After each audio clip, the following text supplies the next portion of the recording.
Good afternoon and welcome back to Heroes Lounge S Division. We're in the fourth place matchup, and this is a best of 5 series. This is our last best of 5 because after this we have our grand finals best of 7 coming up. First off, though, we got to find out who's going to be taking the fourth place, which I believe, as I read before, was 15% of the total prize pool went to third place, and 10% of the prize pool is going into fourth. So still a sizable amount of money out of what I believe is $10,000 for the NA prize pool. I'm pretty sure. I can't honestly remember off the top of my head. Also, the seed objectives can't start up again until 3 terrors are destroyed. So if the terror doesn't spawn, the objective stops. Yeah, exactly, Kriv. What always happened to me was that it would always, at least when I was casting or whenever I saw the bug, it would actually just sit in that, it would get stuck in the gate when it was spawning, that kind of like that root thingy, that root animation traveling from the seedlings that you do pick up. And then eventually it would break out, and so, or the team would eventually, take down the gate and then it would spawn. So once that spawns, then it actually would cycle through, but it's breaking, it's a breaking mechanic. It's, you don't want that. You can't. Cannot. Alrighty though, let's get into our draft here. Actually, first up, before we get into the draft, we have map bans before we talk about hero bans. The home team went ahead and won the coin flip. That's going to be looking for work. They went ahead and banned out Sky Temple. Dragonshire was banned out by OSD, and the first map is going to be Cursed Hollow, chosen by the members of OSD. We're already back in our draft here. We'll see. I'm curious to see what's going to be, how this is going to be played, because it's still a significant amount of money. It's a 5% difference within the prize pool total, but do the teams start to have a little bit of fun here, or are they going to put on the pressure? That's what I'm wondering right now, is what kind of pressure they're going to be bringing to the table, and if they're just going to try and have fun with this. Hey, bud. Oh, excuse me. I went to pet him, and he, pulled his head away from me. I'm like, all right, excuse me, I can't. Never mind, I won't. But thanks all for joining me as we actually see our first Abathur of the day being let through, and looking for work. They're going to be able to grab that slug. Ana's still up and available, so is Zeratul. Greymane going to be the first pick on the right-hand side. Do they go for a Zeratul or an Ana very early here? They're both open and available. Zeratul with an Abathur hat is not a good time, and I'm wondering if they just want to take it off the table because of that. At least I'd be considering it on my end. But they're going to go for a Rhaegar here. All the dog boys? I mean, that's the instant Zeratul lock. How do you not? If the opposing team doesn't take it, how do you not? A very early Rhaegar. And Greymane was picked up as well. Yo, it's Cho'Gall time. Big yikes. Yay. Also, Venom, during the little break that we had, thank you for the follow, I appreciate that. Brightwing is going to be entering into the game as we have a little bit of fight time coming out from them. I like that right there. Another global in a sense. Abathur does play that global factor. Looking at the draft right now, if you're banning on the side of OSD, looking to probably ban out something in the tank department, because they are definitely going to need that, or they take out some extra damage that pairs into the Zeratul, but more or less, I would think, maybe just get rid of Diablo here. They're actually going to go for Tyrael. They don't want to have any sort of... that is also going to be boss steal and control. Chen's up and available. OSD Juice Pirates? Tyrael being banned out by OSD. That's an interesting one. What are they going to ban on the side of looking for work? Because this is such an odd, not odd start, but this is not really a standard. And there's the Diablo ban because it works with that team. So one team is going to be banning out Diablo, getting rid of that. What are we going to, I don't know what I'm expecting with this draft. I'm waiting just to see Cho'Gall in a second. I doubt it, but I've seen teams run a Greymane Rhaegar with it. Cursed Hollow, it's quite a big map. It's possible. I'm not sure. I'm not even sold myself on this. Rip the Dream Material ban? Yeah. Alright, we got Blaze and Genji. Glaze, if you will. But Blaze and Genji are going to be jumping into this game as well. So a lot of dive coming out from the members of OSD. This is pure dive comp. Genji dives, Blaze dives, Rhaegar dives, Greymane dives. They're going to be trying to get into that backline and trying to get some momentum and go fast right there. Last 2 picks. There's the Chen. This is Wandering Legacy. I'm calling you out in chat. This is the keg game. This is the keg game, right? We get Wandering Keg here, totally. Double boss control, point control.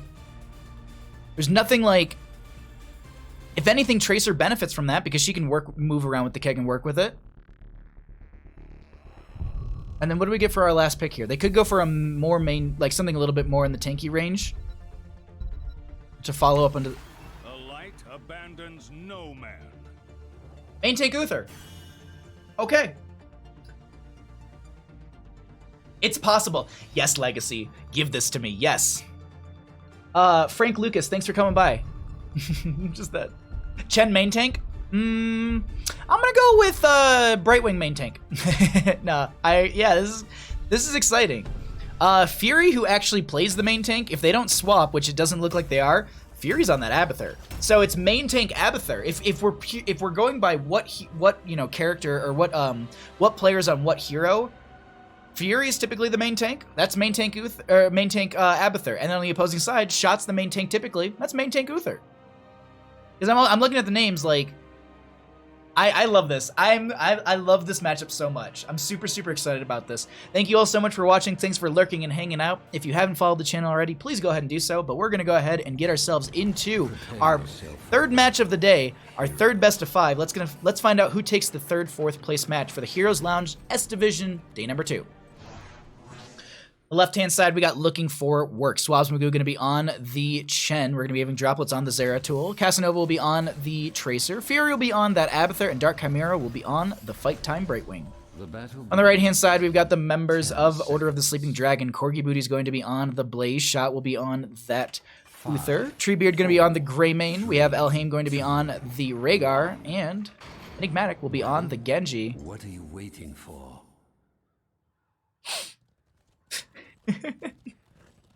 What? Either way. Oh, my favorite. Oh, okay. There's lag.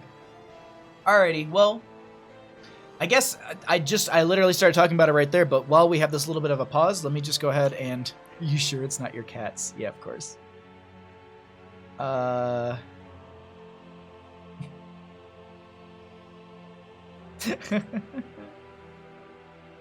Okay, sorry, I'm making sure that I'm seeing Discord messages that I want to make sure I'm not missing that are important. Okay, no, we're all good. Alrighty, so they're just getting one of the players back in, but really quickly, while I have you all here, I might as well just go ahead and at least plug the channel. My name is Bahamut. If you're new or you stumbled upon me because of the Heroes Lounge or you followed a link from someone or anything like that, thank you for coming by. I really do appreciate the support. Bandit appreciates it. Bandit appreciates it as much as well. You enjoy the stream and you enjoy the content you see, please go ahead and follow because I do a lot of casting for Heroes of the Storm and I hope to bring you all wonderful games, but we're already back into it. Let's jump on in. Alrighty, we have our mid lane engagement. It looks like no. Captain Wedge did not run out to go get coffee, and so we actually have our admin back in time to get the restart into this game. But we are going to be just not even a minute in here, as this will be the Swabs Magoo on the Chen going into the top lane, Zeratul with the Abathur hat clearing out bottom lane, and that's going to be extremely easy. Brightwing is going to be going into this polymorph build, the Greater Polymorph at level 1. This could be really, really big because you can just sit there and constantly polymorph the enemy team and just set yourself up for just chain CC and chain blow up. But look at Elhaim's low health. They get the polymorph. That's going to be one of the kills right there. And first blood in favor for Looking for Work. Let's go ahead and jump into our top lane as we have Chen versus Blaze up here. And we'll keep an eye on that mid lane engagement, see if anyone gets a little too aggressive. But I would expect the members of OSD in mid lane to back off a little bit, wait for their friendly member to get back up. And they're already going to be in here as this is going to be a very, very short death timer. Also, Afishy, thank you so much for the raid. Welcome everyone from Afishy stream. I hope you had a really wonderful time. Hope you had a great stream, and thank you for bringing all your friends over here. We are currently in our first game of this best of 5 series for the third, fourth place matchup of Heroes Lounge S Division. Let's go ahead and find out. Can Shot live through all this damage? Polymorph goes out. They're going to be putting a lot onto Shot, but they actually managed to stay alive, and Dark Chimera in a bit of a rough spot. Treebeard should be able to get one Razor Swipe. Dark Chimera will be able to get the Abathur hat, and I don't know. The self-cleanse, there's no way that they get out of this alive. Shielding's going to be there. Dark Chimera is just taking Treebeard on a little bit of an adventure, and they go down right there. Brightwing going to be picked off, and we currently have Swabs Magoo fighting 2v1. They're looking at Shot. They've got an Abathur hat, but this is going to be the fight turning around, and Swabs Magoo is going to be going down as well. Unfortunately, the Chen is going to be picked off, and that will be 1 to 2 in kills. Still, even in experience, we will be having our first objective here being announced in the next 10 seconds, and it will be popping up on the map in the bottom lane at 3 minutes in the top bar. You can actually see that just popping up in a few moments here, as this is also going to be the mid lane Bruiser Camp pushing in. Looks like Blaze went and Hearth just to make sure that they are full and ready for this first objective. Gonna go ahead and actually, looks like they're gonna be rotating back into the top lane. Gonna go for one more wave of clear. Elhaim seems to be the target as Droplets and friends are stepping forward. Pulse Bomb goes out onto them, but they aren't able to get the kill. Brightwing with the phase shift in from the core as well as they came back from death. And now, objective will be popping up here. No camp priority from either team either. That's a big thing to note. Typically, we'd see a lot of these teams going ahead and rushing to get these Siege Giants and get that pressure into the lane. It doesn't seem like they're going to be going for that focus whatsoever, as now we're going to be continuing to see the mid lane brawl happen here, as Abathur's also going to be pushing out the top lane. They need to wait for Corki Booty to leave so that way they can physically step into that lane. Chen already down here, ready for the channel. Enigmatic maybe going to have one little interrupt, but Casanova's found them, going to be putting in some damage. This is going to be Elhaim trying to dive onto Dark Chimera, and now they have Casanova very low. Elhaim gets the bite butt, and they get the kill. Zeratul going to be going down just above us as well, and OSD has woken up in this game, and they're going ahead and getting some pressure onto Elhaim, but it doesn't seem like it's going to be an easy kill. Dark Chimera gets picked off as well. Chen going to be the target also, and they're going to be getting the Swift Strike through. Swabs Magoo so very low. That's going to be the Chen kicking out. Protection status, by the way, and Enigmatic will make it out with just 100 or so health. Elhaim gets the channel, and that'll be first objective over in favor for the members of Order of the Sleeping Dragon. Looking for work. Fury was out there for a couple seconds body soaking, making sure they're getting some value there, and they're just going to be forced back behind the gate. Bottom lane, we're going to be seeing Treebeard and Elhaim sieging in. Just Izza. Hold on, phase shift onto Casanova. Elhaim's going to be the target. That's going to be damage going out, and they find a kill once again. The members of, they're going to find themselves a kill finally, as the members of OSD are currently sitting at 6 kills to 2. 7 Talent here is going to be rounding the corner. We'll take a look at that really quickly. We actually have this Shadow Hunter for the Zeratul at level 1. We often do see the greater cleave for that 30% increased in cleave size, but they're not going for that. They want to have that was cooldown reduction on the blink. Yeah. Also, they're going to be able to lower the mana cost for it as well, so they're just a little bit more effective in that light. But Casanova going to be going for the channel here. I don't think anyone's going to be able to get the interrupt in time. And now Siege Giants will be just approaching bottom lane. There's about a level deficit right now, and so far in favor for the members of OSD. As Droplets comes in the bottom lane, Treebeard going to get a little pressure onto them. Mule has come down from the sky. Fury going to be healing up the front gate right there. Looking at these other lanes, we are going to be seeing that the front gate and top lane was opened up as well, and mid lane on top of it. I like that little play just to kind of open it up, because of the fact that it makes Fury's life a little more risky. If a Greymane is able to see that Abathur, they might be able to then dive with, like, go for the throat. But speaking of dive in the top lane, we have an Abathur hat on the Chen phase shift coming in from the Brightwing. Swabs Magoo staggered out a lot of that damage. Dark Chimera will get some shielding and some healing for that friendly member, and they're going to be able to stay alive right there. That does pull the Brightwing out of the bottom lane, but Droplets does have that Abathur hat, and they're going to have that bit of a buff into Treebeard. Gets the clear into that. They go ahead and use the blink once again, trying to get into Treebeard to maybe get some extra damage, but they just kind of play this slower. Still going to be 10s on the opposing side. 1-to-1 in Cursed objectives. Without their 10 talent here, I doubt we see looking for work trying to fight into this. OSD might be able to have the pressure. Speaking of OSD, we're going to be having Divine Storm for the Uther. Rhaegar holding. You can Bloodlust here. You can definitely Bloodlust here. Do we get it? Do we see our wonderful Bloodlust pop up? I think this is actually just going to be, yeah, this channel given over because they don't have 10s. They know this. And I'm watching this Chen. I'm watching you, Swabs Magoo. I'm waiting for that Wandering Keg. I mean, realistically, though, in the last best of 5 that we just saw, where Bloodsplat played Chen in all 3 games, Storm, Earth, and Fire is just way too powerful. Oh, hold on. That's going to be the dive out onto Enigmatic, and they get some decent damage right there. This is going to be, once again, top lane going to get pressured out a little bit, and they're going to be forced back. And they play this just a little bit slower, a little bit safer. Rhaegar and friends will go ahead and grab the camp from the top lane. No, we don't get the Wandering Keg, unfortunately. It's going to be Storm, Earth, and Fire. Sad day. One of these days. You know what? After all of these games, I'm going to go ahead and I'm just going to go and play Quick Match and do Wandering Keg. Just by myself. That's it. We have an invade coming up onto this camp. That is also going to be Brightwing. Went for the blink heal, but that's going to be the Divine Storm coming out from Uther right there. Shot going to get some good lockdown for a couple seconds. Genji in the backline getting some damage onto a couple of these players. That's going to also be the X-Strike to deal with the Pulse Bomb, but they still go down. Meanwhile, Chen is going to be back into that main form. Elhaim's going to be over here on the right-hand side trying to get these chain heals off to the friendly team. We do have the camp in mid lane starting to push in. That Bruiser camp getting some decent value. Excuse me, right there. They'll have to cycle out. They didn't lose anyone, but it is still going to be a 4v4 in a sense because they don't have their... The Abathur obviously is going to be in that bottom lane, physically pushing out that lane. They might even be... No, they're going to be in the bush right there. This is going to be mid lane getting pushed in and going to be going down right there. We have a pause actually coming out from one of the players once again, so let's pull this away. Hello! Thanks for all hanging out. I hope you're enjoying the stream. This is what you don't get to see is me like... It's just me stretching my arms while I'm casting. Bandit is... I like how he's just like, oh, I have to be awake right now. Yeah, bud. Like staring at a wall. Casa always lag, never luck. Oof. Alright, we got a little bit of lag we'll figure out in just a second.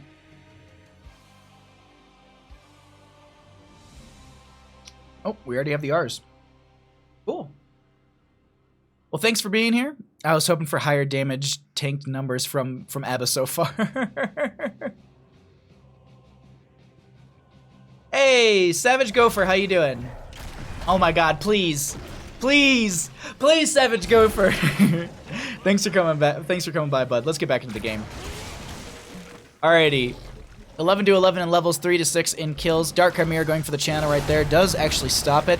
That's going to be Tracer going into mid lane, cleaning that out while they also have Fury's physical body down there. The one thing to note here is we actually have the vision for the red team. They can see that Tracer's down there, so they're going to take some aggression. Elhaim gets the channel, and that will be cursed in their favor. They're going to try and step forward through top lane because they're already all up here, and they're going to go straight for this fort. Bottom lane is going to be pressing out. Abathur might be able to deal with that. You can actually see them burrowing down there. They're actually chasing back beyond this fort. OSD wants to go for more than just the kills right there, as Fury is actually going to get the Abathur clone onto the Tracer. They're going to get into this backline, try and get onto Elhaim. They did go for the Ancestor healing, so no Bloodlust is going to be happening this game. Pulse Bomb goes at him from one, but it doesn't connect. Fury's still getting the good damage on to Elhaim, and they actually might be able to find their way onto this Rhaegar self-ancestral healing cast, and that is going to be Brightwing going down to the Greymane. Meanwhile, Genji is going to find a Tracer, and a Zeratul goes out as well. Order of the Sleeping Dragon is putting on so much pressure for this game number one. This is crazy. They're out for blood. Meanwhile, Abathur is doing their best to get this lane pushed back, and the pressure and the momentum coming out from OSD is really, really impactful. With the only 17 seconds left, and with the mid lane fort going down and the bottom lane fort stacked up so much, Abathur will do their best to try and heal this, but they don't even have the mule up and available, and look at all these archers just shredding through the fort. No minion wave here to tank it at all, and that will be 3 forts during a curse phase. A boss going to be picked up right towards the end. Shot going to go ahead and anchor for the friendly team and make sure that the enemy team isn't going to be jumping onto this boss. They can see that Droplets is down here, and they know they're going to be in this. No one checking the bush yet. Swabs Magoo goes in there, and Shot now leaves. It's like, oh, well, you found me. But that means the rest of the friendly team is going to be coming down here. Divine Storm is on cooldown, excuse me, and this looks like it might be Shot going down. They do not survive long enough, and they don't have Redemption just yet, but they have effectively pulled them off the boss. They're going to start to step up onto this fight. They do have the Ultimate Evolution for the Abathur as well. They're going to be, that's going to be, I thought I saw someone going down, but it's Uther actually going to be going down right there in that ghost form. Meanwhile, Treebeard on the right-hand side is so very low as well. That's going to be Droplets actually getting the kill onto Treebeard. Pulse Bomb goes on to Rhaegar, and looking for work, breathing some life into this game. 6 to 9 kills. Nice. As we have the boss pushing up through the top lane. Now we have the boss in the left side. Abathur could have defended that, not gonna lie. Abathur could have easily slapped down that boss. The right-hand side, we're going to be having the Siege Giants grab for OSD as they need to kind of recuperate and wait for the next objective to pop up and just kind of fight over that. Also, they need to get their Rhaegar and their Greymane back from death. Shot once again going to be rotating down here, going to be scouting this out. They will be hit by one of these mines, and so they have vision onto them. But the whole team is coming down here. They're going to just try and fight over this. Are they going to be able to get in? Polymorph goes on to 1. If you had Wandering Keg right here, you'd be able to force them off this point. Just saying. Divine Storm comes out from Shot. They're going to be able to pick up the boss on the side of looking for work as now Enigmatic is diving over the wall. Droplets is going to be chasing. Uther's the first one to go down. Ancestral Healing goes out onto one of the members, and they're going to keep them alive for now. Abathur was the one to actually steal away that kill, as Casanova does have that hat chasing onto one of the players in the backline, but they retarget onto Treebeard over here. Huge jet propulsion coming forward, and that's going to be a big old stun, and as they also get the pick onto Blaze. Really, really good play coming out so far from the members of Looking for Work with consistent back-to-back winning fights. Boston top lane went down. Boston bottom lane was sieging that entire time. We have now 9-9 in kills. They've evened it up, and Tribute spawning here in the next 3 seconds. Brightwing will be able to pick it up, be able to phase shift and get back to the friendly team. Maybe even just get the Hearth after the objective, and then phase shift onto the friendly team and sieging through bottom lane with the boss. This is only going to be 2 out of 3 when it comes to the total curse points, but Rhaegar gets picked off right there, staggering out of death, and this is Looking for Work, looking like the momentum's starting to build for them and finding their footing once again. They want to take this 3rd place in our best of 5 series for the 3rd, 4th place S Division. Shot going to be making their way out. That's going to be Tracer chasing in as well. They get a lot of good damage. Pulse Bomb goes out, but it doesn't connect, unfortunately, from Casanova. Droplets has to back off as well. Boss going to now be going down before it hits the front gate. Abathur physically pushing out top lane a little bit more. Also, all those mines going to be helping out a little bit. Boston top right is going to be up in 2 minutes and 14, and we still have another 3 minutes and 35 on that. So they'll just back off, grab some extra camp pressure in their favor, and push those lanes out, as we are going to be having our next objective popping up in this top right position right about now. 16 talent tier in favor for Looking for Work as well. Can they step up onto this point with it? Can they find that 16 talent tier themselves on the side of OSD? That's, I think, the big outlier, at least in my opinion, when it comes to this matchup right now.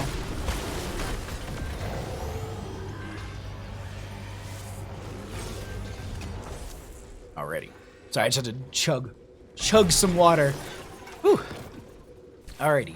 Mid lane bruisers coming in from both sides. We are going to be having our objective here. Zeratul scouting out a little bit. Let's actually get some vision for the members of the red team. So they see Swabs Magoo, they've seen Droplets, they know that they are going to be aggressed right now, and so this is going to be the other thing too to know is that Might of the Nerazim was picked up for that Zeratul, so just that extra damage. Fury going to go ahead and copy that Zeratul, going to have 2 of them heckling into this backline. Meanwhile, we have Brightwing with the phase shift on the fight above us as Genji will be going down.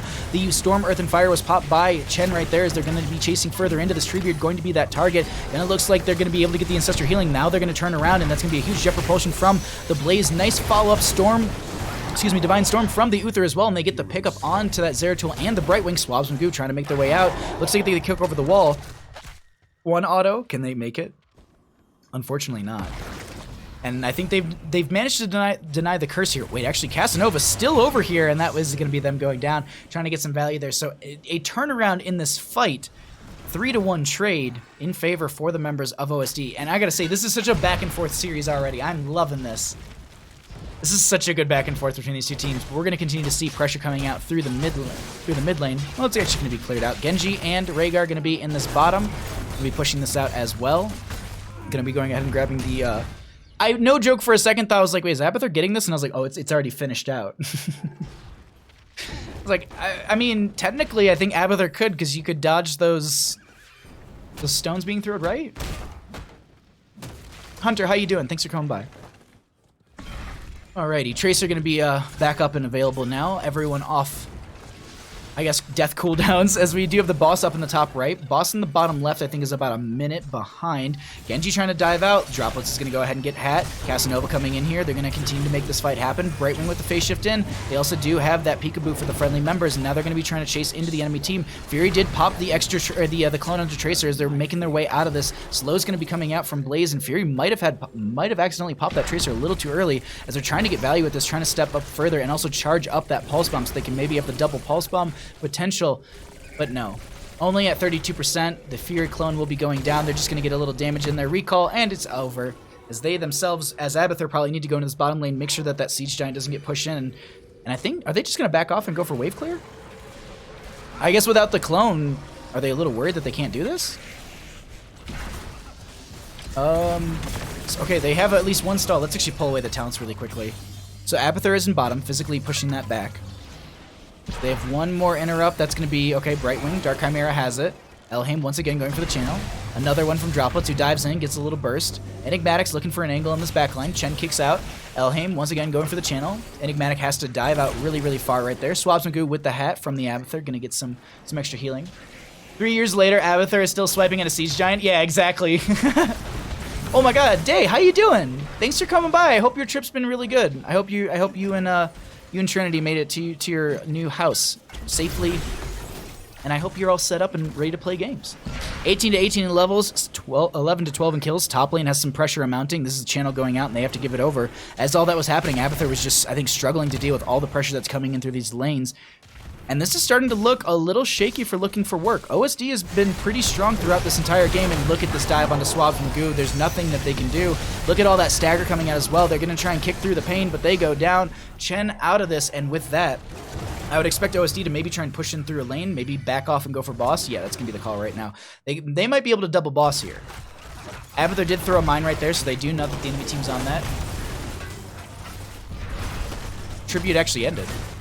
Huh?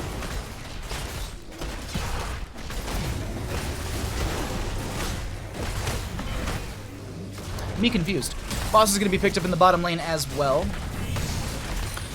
And we just continue to see the rotations between these two teams. The question I have, though, is you can see that they're making this rotation across the map on the side of OSD. And the boss is picked up. Do they go for a fight afterwards? Are they just going to shark around and look for a fight? Or are they just going to posture in this area and let the lanes push out? They're going to start to step up onto the enemy team who's on their bruiser camp now. But they're going to start to turn this around as well. Abathur clone is up and available. Do they pop it right there? Fury gets out of the hat mode? No, they're just going to give that over. Top lane does have a boss coming in, and I think this is going to be Curse going out in favor for the members of OSD. Yep, we're here. Awesome! I'm glad you made it. I can't wait to see the new stream setup. I think this is easy. Just their Curse on the side of OSD, and then they push in with it.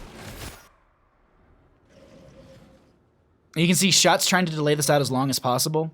I don't think they know where the whole team is. No, they see the majority of the team. Abathur Mule is going to get some value right there in that top lane, and they're just trying to wait for the boss to be cleared out in this bottom lane, so that way they can get full Curse value. Because if the whole team is clearing out a boss, it's just you're going to be losing tons of soak and tons of potential for lane push. So they grab the Siege Giants, they grab the Curse, and that is going to be in their favor, pushing in through this lane. Elhaim just walks through a bunch of minions with that lightning bond. I love it.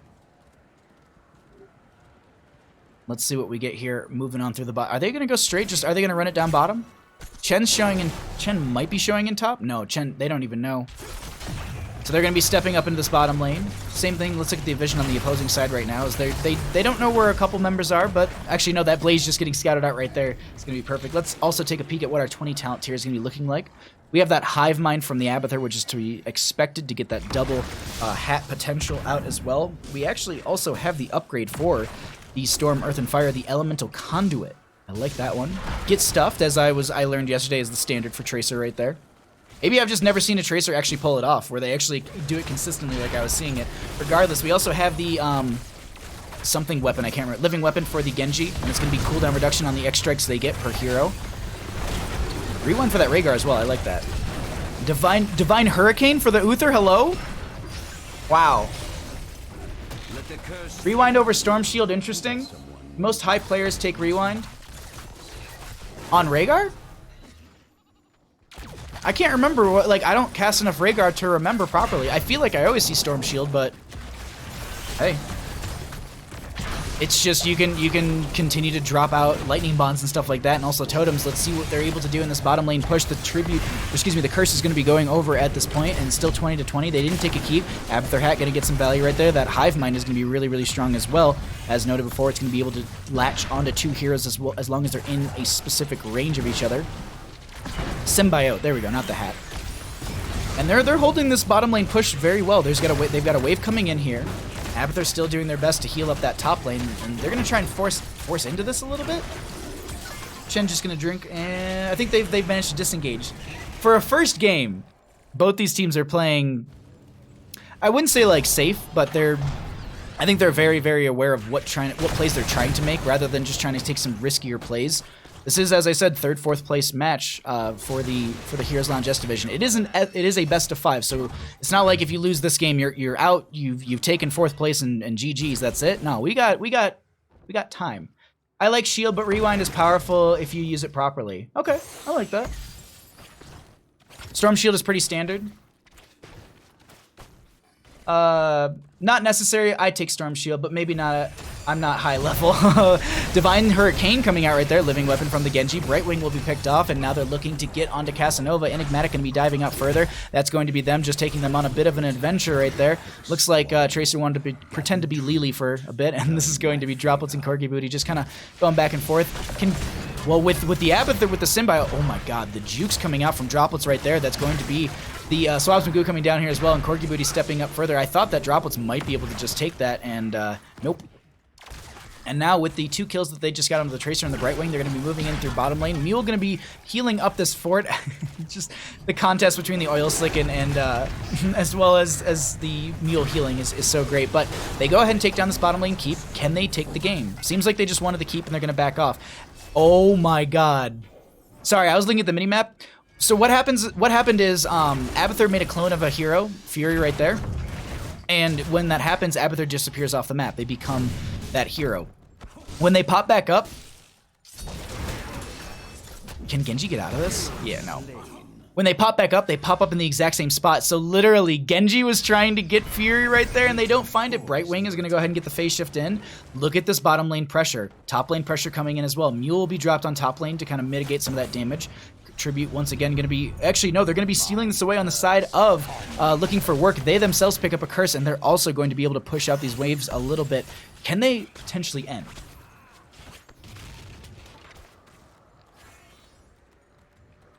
Okay.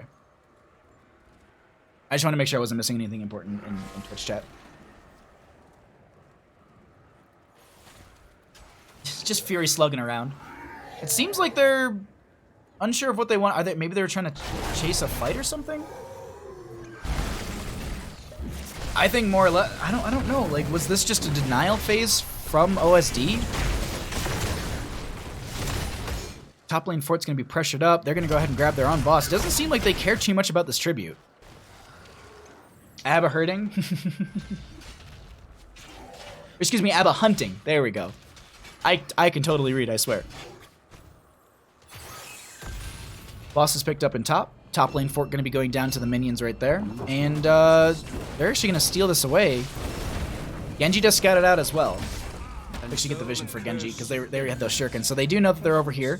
They're trying to stack up and push in this bottom lane. Is looking for work, might be looking to end the game through bottom. Boss and Siege Giants coming in. Boss in top lane. Siege, Bruiser camp in mid. I think this is kind of like an all-in from looking for work, it looks like. They're like, we got Boss, we got Siege Giants. Let's try and take the game right here, right now. That's going to be Abathur using the clone right there onto Fury. Or excuse me, Fury's going to be using the clone onto Casanova, so that's going to be double Tracer. Shot going to get hit with the Ancestor healing right there. Boss going to be chunking through this bottom lane keep. And a nice jet propulsion forward. That's going to be the slam from the Boss. Not going to be able to connect on anyone. Storm, Earth, and Fire is going to be pop right there. Divine Hurricane, Extra going to be going out. Doesn't, I think, connect onto anyone, but this is now Boss onto the core. Bunker was dropped. Brightwing with the phase shift is going to be coming in here as well. They have these blink heals, and they're shredding through this core. It looks like it's going to be game number 1 going over to Looking for Work, who make an all-in play right at the end of the game, and they're going to be able to take the core down. They take the first game in our best of 5 series. GG. Well played.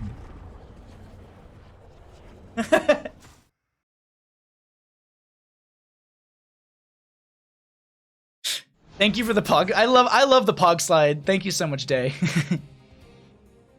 Well, it's going to be game over for somebody. Well, yeah, absolutely. Somebody's got to win.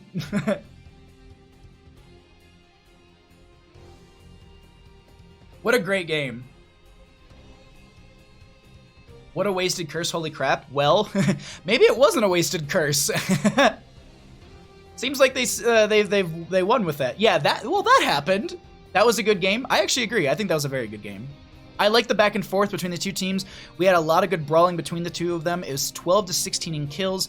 Look at this heroic damage coming out from both sides. Really, really notable. I mean, Zeratul was 64,000. Abathur with the highest heroic damage in the entire game. Also going to be yielding about 2,000 more than Blaze. We're rounding here when it comes to those numbers, but I mean, wow, calculated, yeah.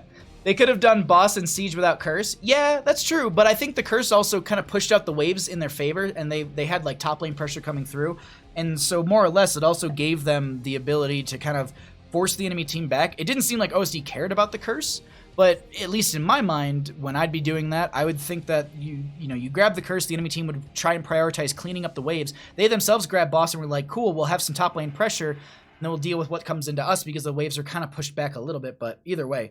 Really, really good plays from both. So Twilight Falls, the might of the Narazim resets the cooldown of all basic abilities. Really? Ooh. Alrighty, we're currently... Ooh! Their lanes were super pushed. Sorry. I see what map we have for game number 2, and I'm super excited. It's not Towers of Doom. Surprisingly enough. Wedge's response in the channel is so good. Where is... Okay. Oh, look at that. They're going for the pickup onto it. Oh, we already have a lobby. Okay, so this was going to be picked by them. Because they, yeah. Okay, and this was won by them. Cool. All right, we're all set up. Just Fury calling out collusion. It's so good in the draft chat. All right, well, we're going to be loading into this. Thank you all so much for hanging out. Thank you for supporting the channel. Bandit, yo, yeah. Those games are Fiesta. I miss them.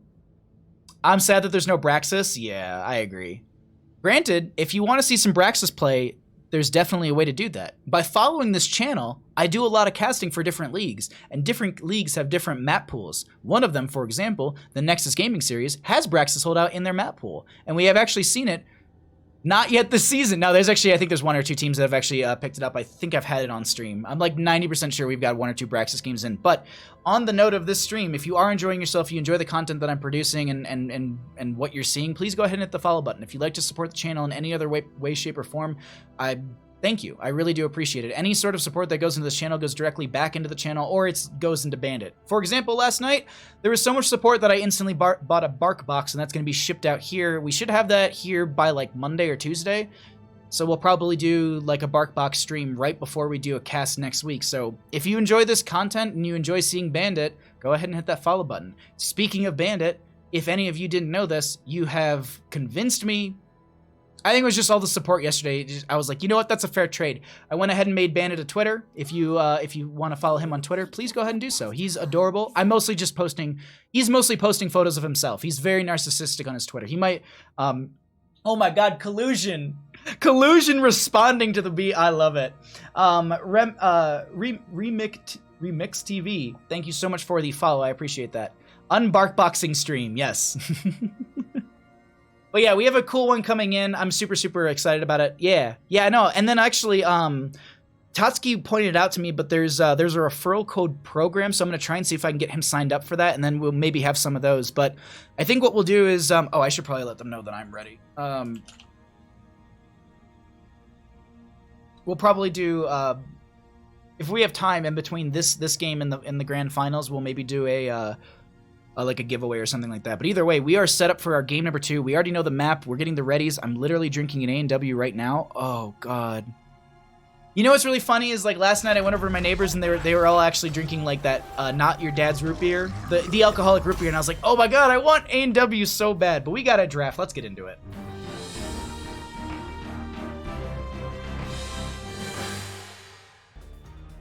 Welcome back to Heroes Lounge S Division, day number 2. We are currently in our 3rd, 4th place matchup to find out who's going to be taking the lower end of our bracket. We are getting into this game number 2 on Alterac Pass between the members of Looking for Work, who are up 1 in our best of 5 series, and trying to see if OSD can bring it back and make it a 1-1, give them a run for their money, like Keenan was saying. That Keenan on Close to Death was saying that it's going to be a 3-2 in favor for Looking for Work.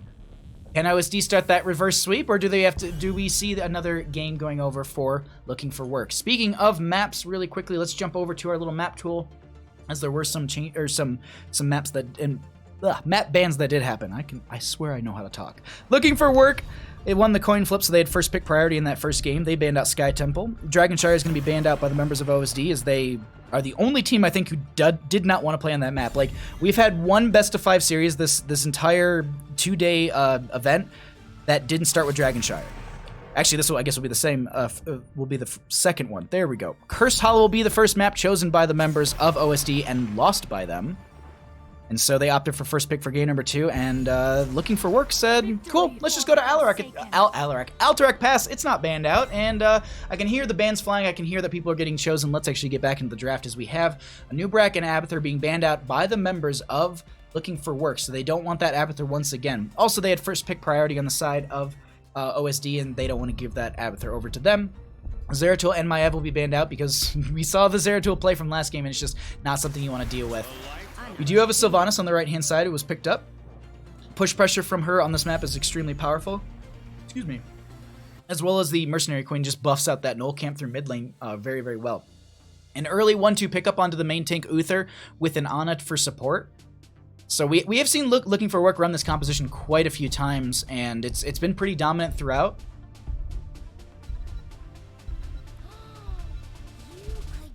The hunt is on. I'm gonna go with Kagiri. Thank you for the follow. I appreciate that, my friend. I hope you're having a wonderful day. Quality face cam.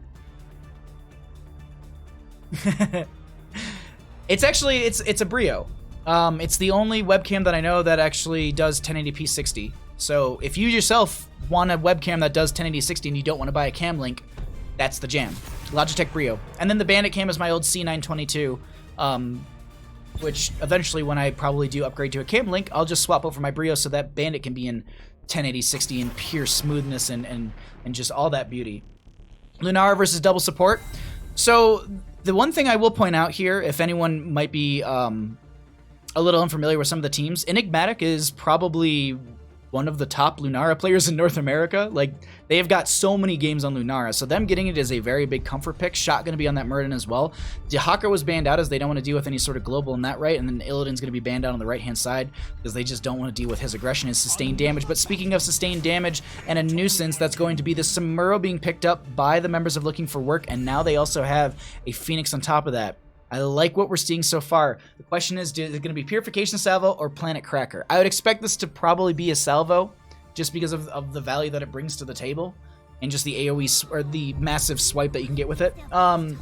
Zucchini, thank you for the follow. I appreciate that. How are you doing, bud? Thanks for coming by.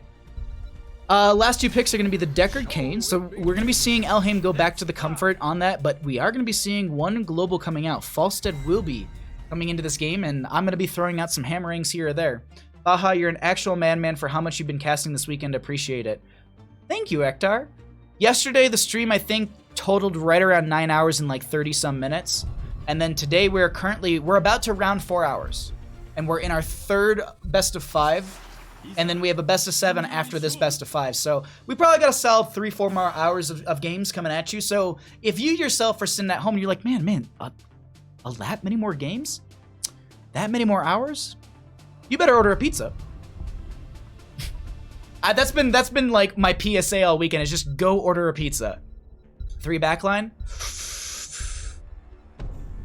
I really like Looking for Work's draft. Like, I know it's a little wonky, but at the same time, like, I really, really like their draft. I think it's a little, it's out there, but it's kind of terrifying, I'm not gonna lie.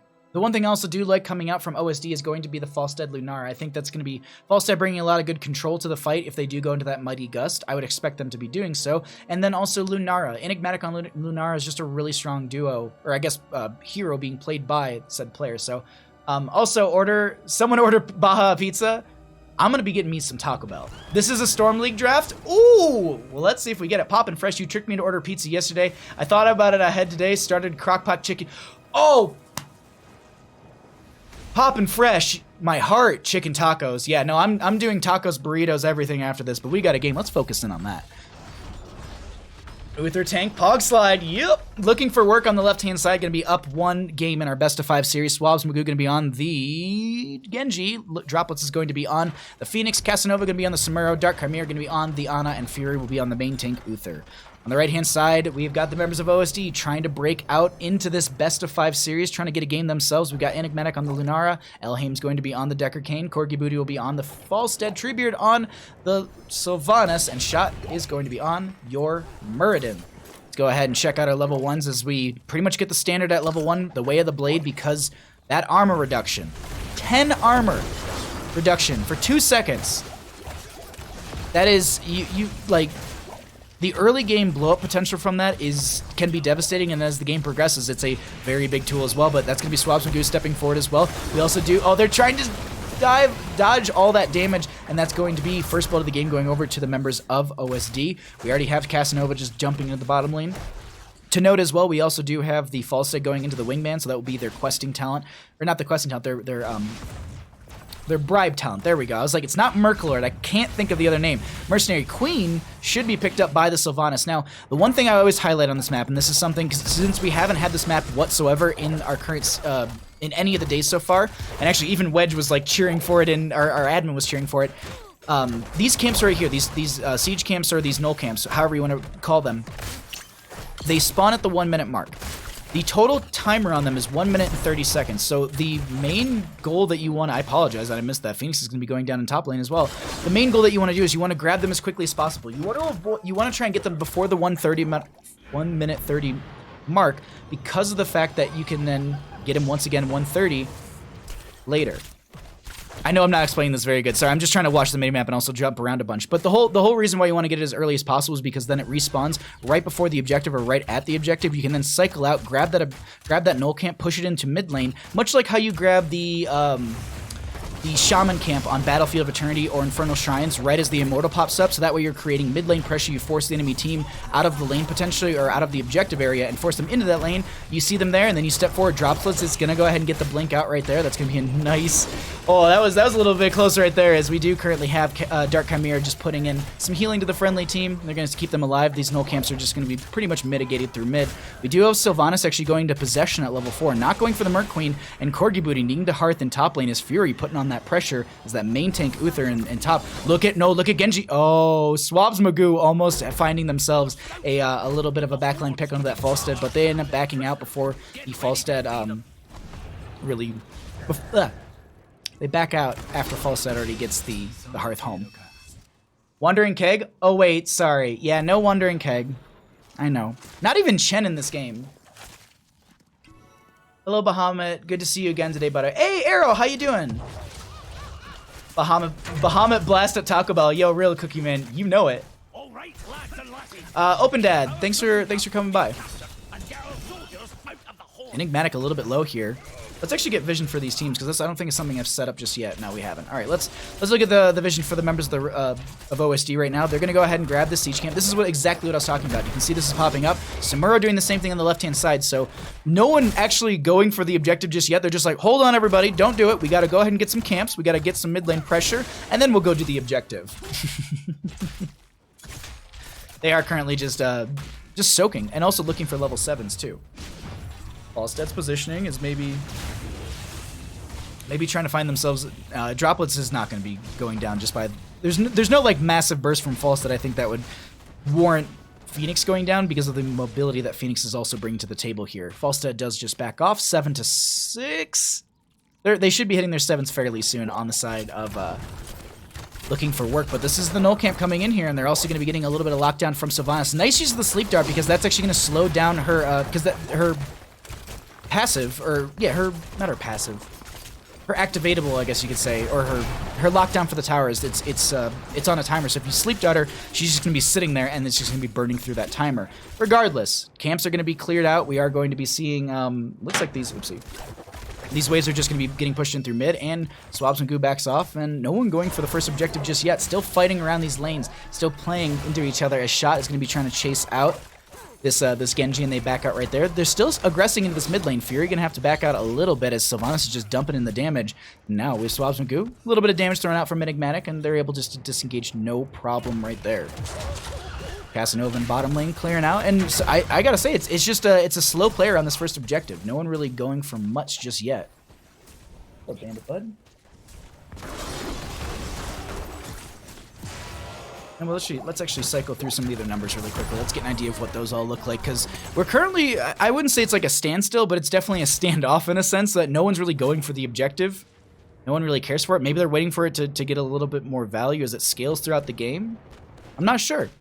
I'm really not sure. Both these teams just going for it, more or less. I think they're just going for their 10s. Just soaking up that experience and looking for their heroic abilities. We do have, once again, this camp, the siege camp. It's whenever it's off cooldown, expect them to be over on these camps. And so it's every 1 minute. It's 1 minute 30 after you grab it. So you can roughly expect these in lane every 2 minutes of the game, roughly. Because of camp clearing and all that kind of stuff, and actually channeling it afterwards and getting it. 10 talent tier, though, will be here in favor for the members of OSD, and with that, Shot's going to go ahead and jump over to this objective. They know that he's over here. He's just clearing out one of the jailers. I don't know if you clear them out, do they stay away? Because we've got 2 right over here. Do they not respawn until you channel it? Because if that's the case, that's actually a really nice setup right there. Dark Chimera will be sitting over here providing vision for the friendly team. And with this 10 talent here, they're going to be stepping up and forward. The Decker Kane holding their 10 still.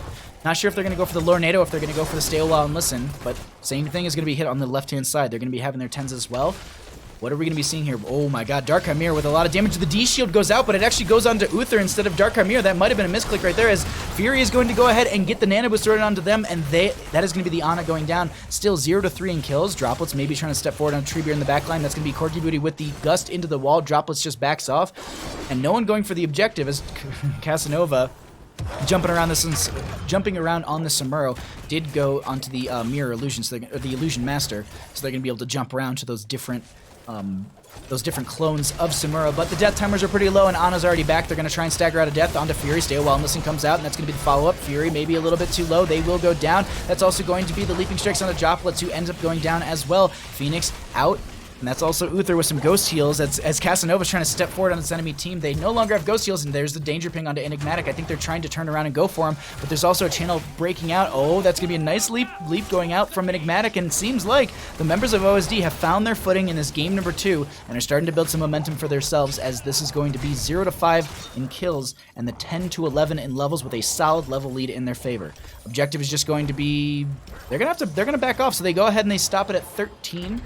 For anyone who doesn't know, these jailers will be able to channel and stop it, but when they channel, it does not contest the time, meaning the time will continue as long as they're channeling, and then it will stop once they get the full channel. When a hero channels, it actually contests the time, and that bar turns yellow, and it stops at that moment. So if you're wondering why it just turned yellow right there, that's because a hero started channeling it, which puts a pause and contests the time. The right team is too passive. The right team is too passive. The opponent better have level 10. I love Taco Bell. I always get the Bahamut Blast. I hope I'm a delicious drink, Keen.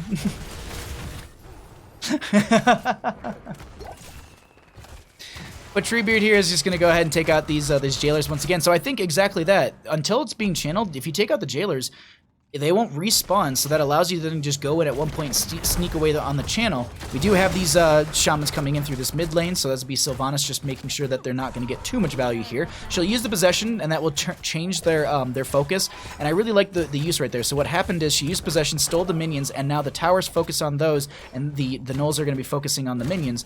It's little things like that is really, really impactful for a team. It's something you can take into your own game. I know I'll be doing it myself, especially with the same thing around these altars. I love that little, just clearing this out beforehand so that the jailers aren't there. By the jailers, I mean the little grunts or the footmen that are always there. Fury, though, might find themselves in a bad spot, as they're going to have a lot of damage put onto themselves. Body blocks from Elhaim right now. Body blocks from the Decker Kane coming in, and now they're going to maybe turn this around. That's going to be a stun onto one, but there's a nice minion wave right there that'll anchor for them. They still don't have 13s, and we're still on our first objective, everybody.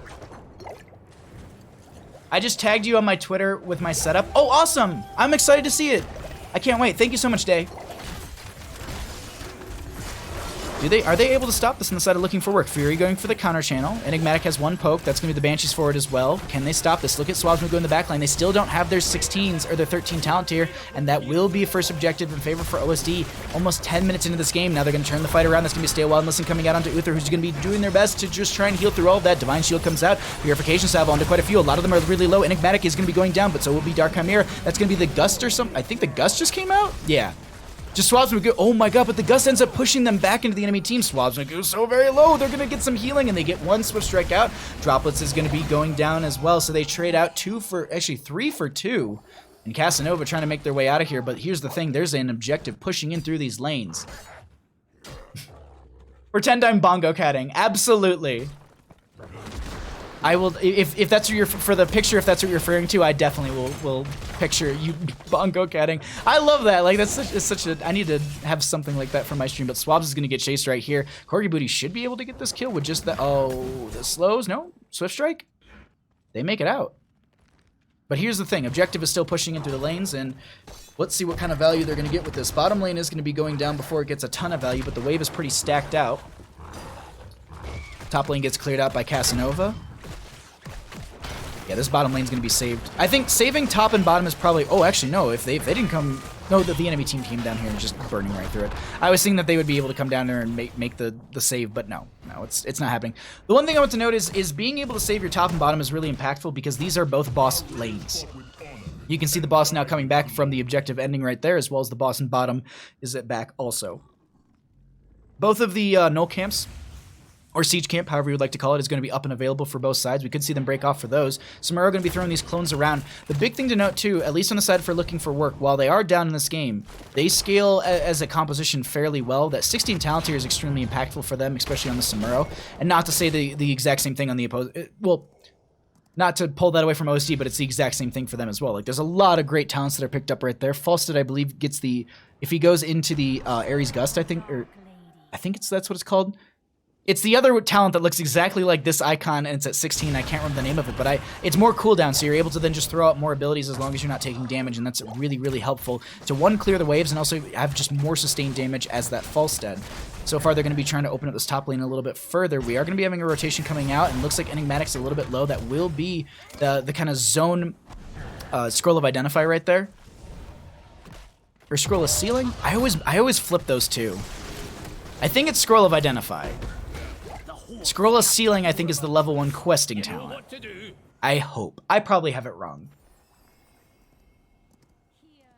Yeah, but you ever just sneak boss pretend? Oh, I think you're talking about something else. Either way, ooh, hold on. Lunara gonna get caught out right there. 16 to 16, second objective popping up on the map. Top lane's got a lot of pressure coming in. Swabs Magoo gonna try and get the clear onto this before it takes down the top lane fort. This is going to be Reaver minions coming in through mid and bottom in favor for the members of OSD. And just to note right now really quickly, if you don't know, Reaver minions are these big boys right here. There's no catapults on Alterac Pass. We have these larger kind of, they're almost like gnolls a little bit, but their models are a little bit different, and they're a little bit larger as well, and they don't use a flail to attack. I think they actually have axes. They have an axe, I think they use. Either way, let's actually focus in on the fight here that's actually taking place and is a little bit more enjoyable than looking at model details of minions. But they also will signify the same way. You can see on the minimap right there where my cursor is, it's going to have that little kind of different dot. That's going to be signifying that as a catapult or a Reaver minion in that lane. How many stacks does Corgi Booty currently have? 23, so only can steal 1 minion away, but shot in a bit of a bad spot. That's going to be the Stale Wand. Listen, to stop them from aggressing further, that's going to be the Wailing Arrow coming out as well. So Magoo has the Nano Boost thrown onto them, and they're trying to make some value happen with this, but they're just not able to step up into the enemy team. Lunara seems like they're going to be the choice of target for Casanova, but they back right out. That's going to be a Wisp in a Bush, which is going to allow the Casanova to not have these clones get any sort of value. And oh, they swap off to one, and they know that they're going to be forcing Enigmatic back over there. Let's actually pull away the talents right now, as that will be channel going out in favor for the members of OSD for a hot second there, and they're going to stop it for now. They have the, or excuse me, for the members of Looking for Work, OSD going to be stopping it for now, as Fury's going to be stepping up, and this is oh my god, can they get onto Corgi Booty? That's going to be the Dragon Blade Leaping Strikes. Oh my god, these Leaping Strikes over Swabs Magoo, but they end up finding the kill. Uther's going to be going down, but there's going to be some Ghost Heals for the friendly team. Look at Droplet's health, just jumping right back up. Not to forget that Dark Chimera is here as well, pumping them full of those healing darts as well, and this is going to be a 1-for-2 trade in favor for the members of Looking for Work, as they're trying to get rid of these jailers and get the channel back onto this objective. Actually, no, the channel was there. My apologies. I completely missed that. I thought we were still waiting a little bit for it, but no, they managed to get it, and let's actually cycle through some of our other numbers right now, as this will be second objective. This is going to be going out in favor for Looking for Work. It's a Wisp in a Bush. So the reason, hold on, shot is going to be chased out here. Swabs Magoo getting some decent damage. The one thing the reason I wanted to highlight the Wisp being in the bush right there is because of the fact that the Samuro clones will be scattered out by that. The other thing to know is that, as I learned in the game beforehand, if a Wisp, when you take Sentinel and you put the Wisp in a bush, it increases the range of the vision by 200% after it's sitting in the bush for 5 seconds, which means that the Casanova diving in between these different clones is going to be easily scoutable. That's so much going out to try and get the kill onto Droplets, and they still haven't found it. That's going to be Stale while already used. I think a Wailing Arrow went in there as well. Swabs and Goo very low. That's going to be the Purification Salvo going out. Lunar with all these Leaping Strikes. That's going to be the phase from Droplets able to get out of there and save themselves. They're going to continue to stay healed up. Meanwhile, in bottom lane, Samuro pushing that out, as we also do have the D-Shield on to this Genji, who's going to be pushing into this lane very well. Shock going to have to pop that avatar form, and they're going to be backing out. Top lane Fort not going down during all of this, but mid lane going to be pushed in. So is bottom. Samuro coming down, I guess coming up into this engagement as well, as they're forcing them back, and I think they're going to try and take down this Fort. Swabs and Goo is going to be helping out. There's that Wisp getting taken out, and that's mid lane Fort going down, bottom lane Fort going down. Triple Fort during their objective here on the side of looking for work. Realistically, though, I would say that OSD probably got the same amount of value with theirs. Look at this Bush party right now. Are they going for boss? Look, here's the Wisp coming through, and they'll throw it right there. And so they do scout. So they know there's a couple members sitting up here in this top lane bush, and they might be wondering and being like, oh, are they bossing? Or at least setting up for boss, because they can't be bossing because it wasn't on the map just yet. Falstad just showed in bottom, so they know that if they take an engagement up here, it's going to be in their favor in a sense. Falstad could fly up here. Let's see what's going to be happening right now, as that's going to be the Leaping Strikes coming out from Lunar. Casanova going to be the target. They swap to another clone, and they're in a bit of a rough spot. They're going to get a healing, or no, they won't get any healing potions out. I'm like, oh, they can have healing potions on the ground and run over those. No, those aren't for them. Those are for other friends. And this Wisp's going to be going to the bush right now. Swab's going to be getting rid of that Wisp is so annoying, because they're actually doing a great job of macroing it, or microing it, if you will. Meanwhile, we do have Falstad and Treebeard going ahead and grabbing the camp on the right-hand side. More Knoll camp to be pressuring out that mid lane. Ana healing insane. That Phoenix should have been dead. Yeah, that Phoenix should have died multiple times in a lot of those engagements.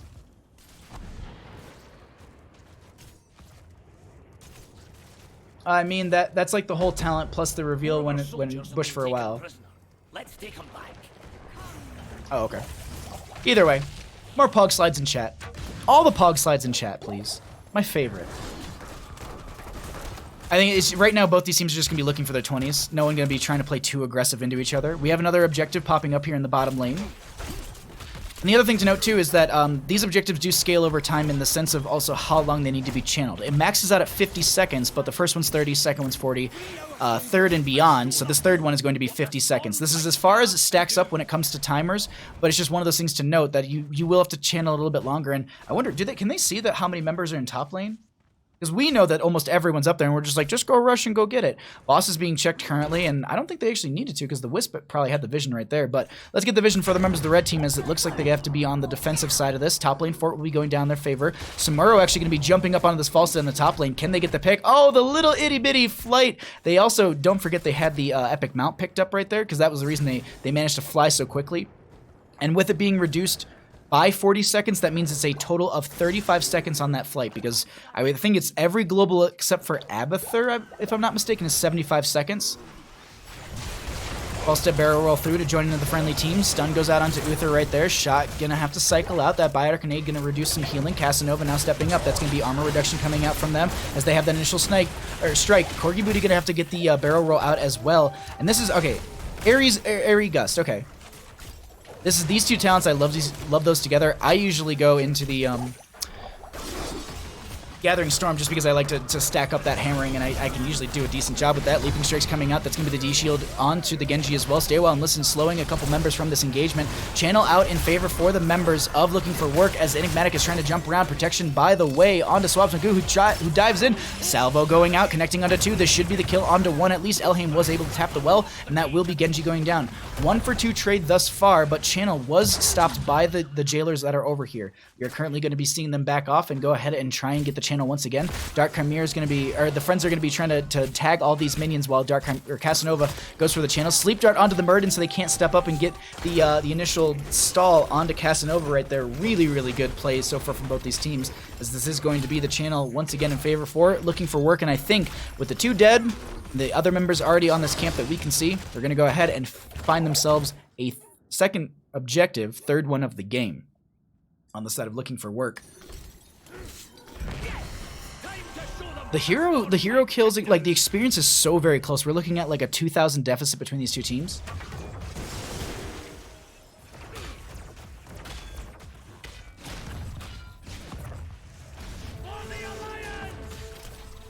Sorry, I'm looking over at Twitch chat really quickly, and he has good damage and self-sustaining mobility. I can agree with that. The big thing too with like Salvo so far is it's getting them a lot of good. They're finalizing a lot of kills with it too. I do agree that, you know, yeah, if you don't have the slows on them, you're not getting that increased damage. But if there's members that are low enough and you're able to then finalize that damage while not having to be literally next to them, like, because these members can disengage. Like Falstad has a good way of making some distance between the two of them. Treebeard can as well in that Sylvanas. Enigmatic can use some leaping strikes. Murden has that dwarf toss. So anyone who gets out of the auto attack range or the plasma cutter range from Phoenix, that salvo is a good way of finding extra damage and maybe solidifying a kill. Mid lane's gonna go down. Top lane's actually getting pushed in, but that's going to be also Corgi Booty's pushing back on the Samuro, who's going to be swapping around on some of these clones. We actually have the friendly team rotating into the bottom lane and trying to go for the push pressure there, as the objective is still very healthy in that lane. We also do have Falstad just going to be jumping into the friendly team, or excuse me, barrel rolling towards the friendly team, trying to step up a little bit faster. Treebeard going to throw out those Banshees, trying to get some lockdown. They're just using everything they can. Swabs and Goo dives in the back line. No deflection used there. It's actually going to be for a second. And now these Leaping Strikes come out. That's going to be the Wailing Arrow as well. Sleep comes out. Everything perfectly timed from OSD, and they find a Genji kill. They're going to be chasing into this a little bit further. Fury not going to be able to stop them as they kill the Ana as well. Droplets needs to get the mobility. Oh my god. The barrel roll, the D shield is going to be popped as well. Purification salvo going out, but this is not going to yield them a kill, and they end up going down. Unconquered Spirit is going to be conquered. Falstad with the flight into top lane as Samuro is just trying to stack up this wave. Uther in mid because they have Redemption and they're going to be back as well. No, wait, no, they don't. They have Bulwark of Light. Huh. I was expecting that to be Redemption. But they have Casanova and Fury are just going to be in top lane. I don't know if they know where the enemy team is. Maybe they saw them rotating to this bottom. I'm not sure, but they're going to try and take out the top lane keep. Consistent Reaver pressure is really good. Look at this. One of the... Oh, yeah, they were trying to have one of them running away so that way they can get the clear. Or they can take down this keep, but it looks like the Reaver minions are going to be a little unfocused and they don't get the keep in top lane. Sitting right around 1,244 health. They're going to Hearth back. And let's see what we get vision-wise. Excuse me. For the members of Looking for Work. Another very late game when we get into this. I mean, we are currently in... Oh, also, really quickly, Jezbox, I think. Thank you for the follow. I really appreciate the support. Uther didn't die. I honestly thought he died there. That's my bad. Kessa with the outplay. Oof. We do have Boston top lane going to be picked up here, so that's going to be double boss pressure. Looks like bottom lane is going to be just approaching the keep now, and they're going to be able to get the clear onto this. Won't be too big of a deal.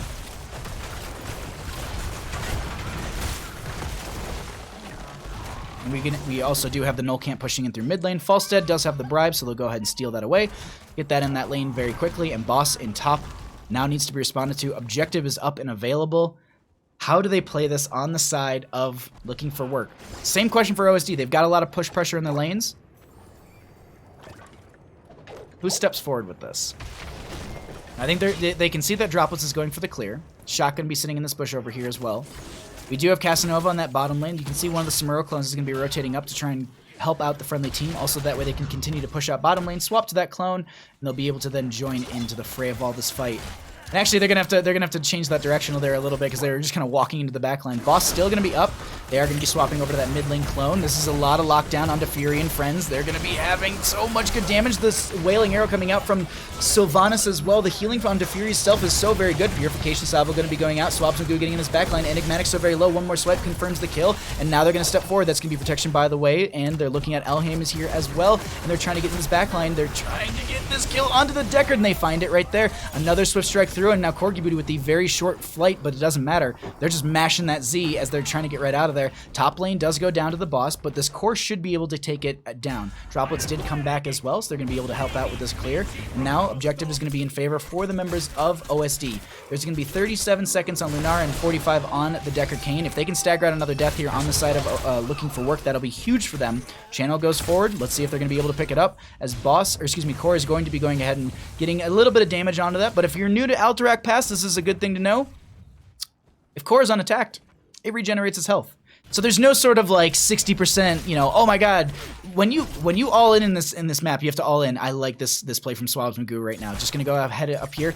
1, 2, 3 shurikens, and that is going to be top lane keep going down. They're not able to respond to this quick enough. They should have enough momentum and movement to be able to get through there, and that will be them picking up a keep, and they should be able to pick up this objective. Falstad with the flight up here. Gust is up and available. Deckard Cain coming in. Let's pull away the talents really quickly. Sleep Dart goes out into 1. They're trying to stall them out. Treebeard with a little bit of a channel. Channel still going through. Gust was already used once right there. Droplets taking so much damage. Oh my god, the D-Shield comes out onto them, and now they're going to maybe turn onto Enigmatic. Casanova coming up here as well. There's a top lane pressure coming in, but there's Reaver minions that'll completely neutralize that. Avatar form going to be popped by the Muradin. Shot trying to get onto this Genji, but it's not working out. They go for the channel once again. They're trying to get this. Look at Uther right there. That's going to be Uther with the channel. 1 second was needed, and they're able to get it. Shot very low. That's going to be them stepping forward, but they don't get the kill right there. They do have this Reaver minion on top, but look at this. It's going to be able to clear itself out. Woo!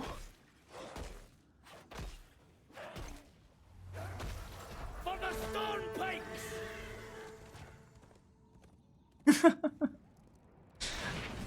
Gromlin could have stopped that. I'm not sure if I've ever seen some. Now they're trying to take this fight before the objective hits, and this might go over in their favor. A nice combo from the Stale Wand. Listen, is there a Wailing Arrow to follow up? It's up and available. Leaping strikes down to this Genji, and that's going to be Uther going down. They don't have the redemption to bring themselves back to life. That's going to be Corky Booty way too low, and they go down. 1-for-1 trade thus far. Genji with this Dragon Blade, but they're so very low, and there's no healing onto them. They go down, and they trade those out. Uther's out as well. Oh my god, Droplets with the Unconquered Spirit is going to be living for now, and now Casanova needs to swap to another clone. Shot going to be taking a little bit of damage. Objective working its way into bottom lane. Will be able to confirm the keep down here. This might be just the save. With that pick onto the Uther as well as the Genji right there, they might be able to save this, but it seems like they're stepping forward. They want to try and end with this. They're going to have the Samuro clone still up and available going in for this. Look at this core starting to fall, and looks like oh my god, looking for work is going to be able to take down game number 2, and that's going to be a 2-0 for the series for them. GG, well played. Wow. That core got shredded so quickly, I wasn't prepared. I was very unprepared.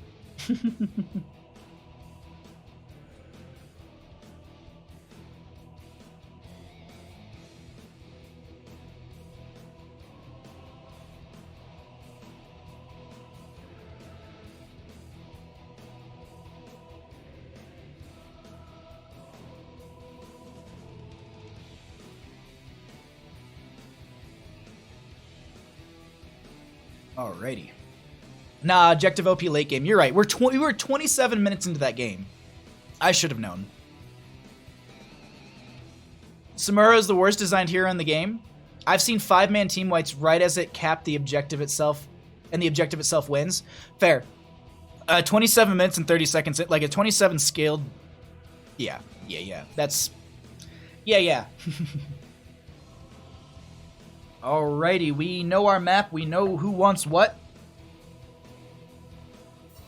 I already have a lobby, too.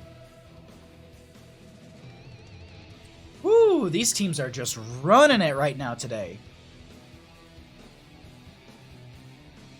We are insanely ahead of schedule.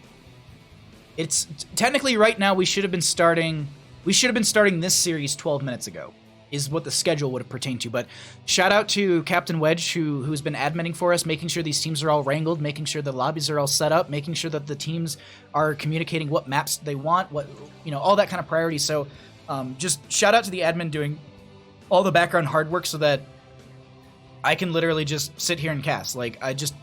Captain Wedge is the real MVP here in the background, I gotta say. Samura's pretty well designed, terribly balanced. Okay. Yeah, the fight needed to be at the objective cat, not at their own core with the objective pushing on it. Fair, Carpe Bedlam. Yeah, with all them features. I love that. But a lot of good Samuro games, a lot of good games today. The question I have is, can Looking for Work solidify themselves in game number 3 and take the 3rd place for Heroes Lounge S Division? I believe that pushes them into the 15% category for their winnings. Let me double check on that. I have it open. So first place takes 30% of the total NA prize pool. Second place takes 20% of it. Third place takes 15%, and fourth place takes 10. It's 5th and 6th take 7.5, and 7th and 8th will take 5%.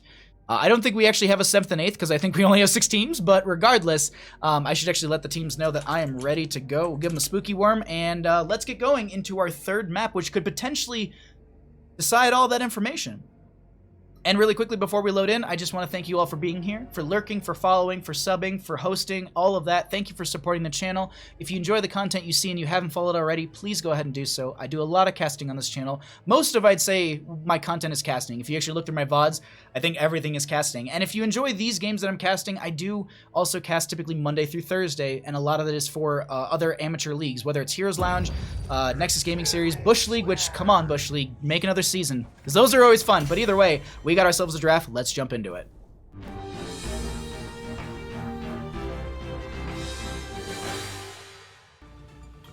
Alrighty, everyone, we find ourselves in game number 3 in our 3rd, 4th place matchup for the Heroes Lounge S Division tournament. Playoffs? Because it's not even really playoffs anymore. We're finalizing the victors here very, very soon. So thank you all so much for hanging out. Let's actually jump into some map bans because I'm sure you're wondering how we got here. The team of Looking for Work won the coin flip, so that gives them first pick priority. In that first game, Dragonshire was banned out by the members of Order of the Sleeping Dragon. Sky Temple was banned out by Looking for Work. Cursed Hollow was the first map chosen by OSD and lost by them. Alterac Pass, since they lost, they opted for first pick for game number 2. Alterac Pass was picked by the members of Looking for Work. They won that as well, and now first pick was chosen by OSD for game 3, and Infernal Shrines chosen by Looking for Work. Seems like a lot of teams really like going to Infernal Shrines for these game 3, game 4 kind of situations. Just delete Samuro. Simple solution to a complex problem. That was so professional, Bahamut. The music, the graphics, your presence, spot on. Thank you so much, Keen Fox. I appreciate that, my friend. Like, you all don't know. Like, I really do pride myself a lot on the production quality that I can bring to the table, and I really try and focus to bring everyone a wonderful, enjoyable stream with some great audio and graphics and all that kind of stuff. The other thing to note too is shout out to JB Sheds, who was actually the one who made all of the scene transitions that you see for Heroes Lounge. He made those and donated or just gave them to all the casters. Didn't ask for any money, didn't ask for any shout outs or anything like that, but regardless, JB Sheds made those, and you deserve your credit because it's an amazing tool that I've used consistently, and I'm glad that you all enjoy it too. We got a draft unfolding here. Let's find out if Looking for Work can close out the series in a 3-0 fashion, as that's been the motif for a lot of today. Abathur and Mayab are going to be removed on that left-hand side by Looking for Work, and OSD does not want to deal with a Nubrak or Zeratul. A 1-2 pickup on a Kael'thas and a Samuro. They feel like the Samuro, I mean, I'm not going to lie, Samuro on this map as well is very, very strong. Split pressure is really great. Post 16, essentially, your team can just delay out fights, 4v5, and Samuro can rush down. Sorry, I was chugging tea when you weren't looking. Basically on the score screen. But Samuro can, and I've had this happen myself, and my team's done this. We 4v5, and we all die, but Samuro is sitting there at their core, chunking into it, and they can't hearth because we're constantly just sacrificing ourselves for that. So if they have a bottom lane keep gone, or a top lane or a mid lane, that you could see that end condition coming in. We do have an Ana Uther on the and Sylvanas on the right hand side, so it looks like they're going for the main tank Uther play for the members of OSD. And we'll see if it's going to work out for them as Kael'thas Samuro on the left-hand side. Kerrigan will be removed as she's extremely strong on a map like this. Pairs well into the Uther-Ana combo. We actually saw Looking for Work run this composition against the members of Celeb Gaming in our 3rd match yesterday. So we have a lot. Why would you not go Malthael? It depends on what the setup is going to be.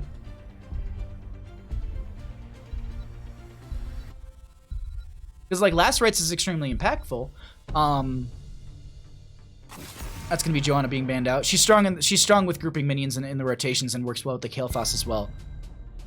But the only reason, like, so I've seen a lot of players, like, and I've asked, like, here and there, I'm like, you know, what's the priority under Samuro sometimes, what's not? Hate Society, thank you so much for coming by. I hope you don't hate me. Mephisto plus Nano Kappa? That's actually a little devastating. This is, during the Tespa Collegiate Series with Jayhao, this was the one map where we saw Mephisto consistently. This is also the one map where we actually saw Orphea a lot too, but this is going to be a Lunara and a Garrosh on the left-hand side. A lot of good damage coming out from them. damage over time from Kael'thas and Lunara will be huge. Garrosh has some slows and some setups. That means that Lunara and Kael'thas can step up and get that value. The repositional factor from Garrosh as well with the Into the Fray at level 7 for the friendly team is a very impactful tool as well. Last 2 picks coming out from the members of OSD as they're going to pick up the Malthael. Okay. So the only reason, so Malthael's great for you can do double soak because you can have the On a Pale Horse, so you can kind of clean up in that right. You have the Last Rites on top of it. Tormented Souls is something that I've seen on Infernal Shrines here and there, but the nano boosted Malthael is a great combo. And then the other thing too is, you know, they kind of showed that Malthael, so I don't think they're going to want to take like a beefy tank for like a Leoric or a Blaze. I'd lean into something like a Thrall for the solo lane to go into that Malthael. Maybe even a, oh wait. So they're just going to solo lane with Samuro then. Okay. I was wondering if the Samuro would be kind of roaming around, doing a little bit of camp rotations and stuff like that. They actually could put Lunara into a Malthael as well if they wanted to do that. There's a lot of options here. I really like it. Nano Malthael. Oh, yes. Oh, yes. This really shouldn't be Mephisto. Mashur, thank you for the follow as well. Thank you for the support, my friend. Always Nano Mephisto. I remember when like that combo came out and it was just so dirty. It was just so gross. Oh damn. He's so good. Like you all have no idea. Like he barely gets up and walks away. He just hangs out. He's a good boy. Thank you all for being here. Let's find out if Looking for Work can do this or if OSD starts that reverse sweep. Oh, I thought I hit my button. Apparently I didn't. All right, let's get into this. On the left-hand side, Looking for Work up 2 games in our best of 5 series. Swabs on Lunara, get me out. If we are going to be having Droplets going to be on the Samuro, Swabs Agu is going to be on that Lunara, Fury will be on the Garrosh, Casanova is going to actually be on the Kharazim, and Dark Chimera will be on the Kael'thas. On the right-hand side, we are going to be having the members of OSD. I like how also I was talking about a solo laner when they didn't have a support that entire time. Very good casting on my end. We do have the OSD on the right-hand side down, and they're going to be trying to bring it back, trying to bring back that reverse sweep. Enigmatic going to be on the Sylvanas Treebeard, on the on the Mephisto. Malthael going to be on the Malthael going to be played by Corgi Booty. Elhaim going to be on the Ana, and Shot will be on the main tank Uther. There we go. Tormented D-Shield Nano. Oh my god. Pies Chowder, thank you for coming by. Take Spite at 4 and you're casting... You're casting on a casting on a casting. Monkus, how you doing? Thanks for coming by, bud. And, yeah. But yeah, really good draft analysis from me right there when I'm like, yeah, they should pick up a solo lane when they don't have a support. Works out perfectly. All right, let's break into our rotations here between these lanes because this is where most of the fun will be, but we'll keep it... How do I manage to do that consistently? We are going to be we got our sound back on, but Uther maybe getting caught out here. That's going to be the Groundbreaker. Toss goes out, and this is going to be one dead Uther, unfortunately. Treebeard stepping forward with the Shaded Mephisto and is not going to be getting any sort of value with that Lightning Nova, but still stepping forward and trying to get that damage out. Also, looking to get the that level 1 questing talent done as quickly as possible, that Unyielding Power. I believe it's 30 stacks? 40 stacks, excuse me. So 20 for the damage and 40 for the cooldown reduction as Casanova dives forward. Look at the Shaded Mephisto though. Enigmatic gonna be coming down here. Ana with the snipe heal onto Enigmatic, and they might have stolen that heal away from... I don't know if that was just like them throwing a heal to the dead body or not, but that's what it seemed like. Dropless is getting pushed back a little bit in this top lane by Corgi Booty. This is actually a matchup that I'm really, really excited to see, and we're going to try and keep our eye on this one. We just don't want to miss any of the picks in the rotations, as well as just keeping an eye on those rotations between the two teams. We can actually get a vision for the members of Looking for Work right now, as it looks like they're going to be breaking off and going ahead and grabbing the camp on the left-hand side. And I wonder, Garrosh is going to be checking on this right, and they don't see him there. They're not going for it just yet. Speaking of their vision, let's actually take a look for the members of OSD, as they're going to be just playing it safe, playing by their gates, no massive rotation. And I guess maybe I should clarify what I mean by that. Typically when we see a lot of teams rotate for this map, we see them rotate directly through the altar that's in that bottom mid position, this one right here. We'll see them move directly through here. They're taking these really, really tight rotations, hugging the walls on the side of my bush. It's an all chat. It's just all chat, like Fury. Shot going to be stepping forward. That's going to be the combo going out to them from Fury initially. They're going to get some decent healing from Elhaim, but I don't know if that's going to be enough. The damage coming in. Actually, it will be enough healing. They do steal away the camp. This is, once again, let's check out top lane as Corgi Booty has been forcing Droplets back a little bit right now. They're going to dive out. They do have that Way of the Blade, so as the clones... Is it just... Hold on, I have to double check. Is it just the clones or is it even Samuro? Now happens for Samuro and his... Okay, yeah. Okay, cool. So it's clones and it's clones and the real one, I guess we could call it. But this will be our first shrine popping up here. Mortar Punisher, it is activated, and this is going to be Kael'thas doing their best to clear this out. They're doing a great job of stacking up a lot of these skeletal defenders around them and then dropping the Flame Strike onto themselves on the ground. But look at Droplet's health is very low.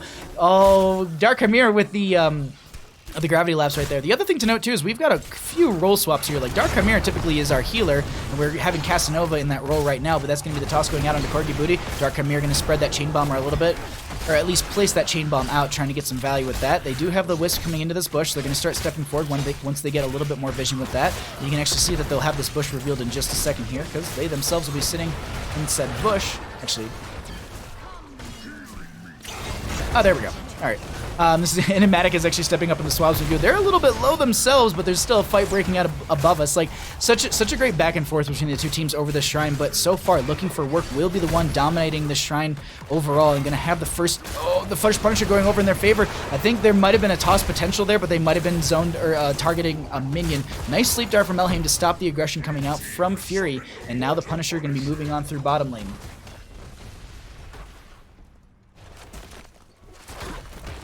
7 to 6 in levels, they're going to be stepping forward. Let's actually cycle through some of the other numbers and we'll take a peek at level 7 talents after we get through this, but let's look at the damage, the experience, as well as the healing numbers coming in from both these teams. First Punisher of the game getting a lot of value here. They're already taking down the fort, and this thing is sitting above 75, or 69 health. Nice. No, it's going to be 67 and going down, but Fury a little bit low. Needs to get an auto to heal if they can, but that's actually not going to be the case. Treebeard really stepping far forward, maybe just trying to get that last little bit of damage on to Fury, not able to find them. Punisher still fairly healthy, just now dropping below 50%. As the other thing to note too is this Punisher, or Punishers in general, and the Immortal on Infernal Shrine, or Battlefield of Eternity, these are untimed objectives, so it's purely based on the health on the monster pushing in the lane.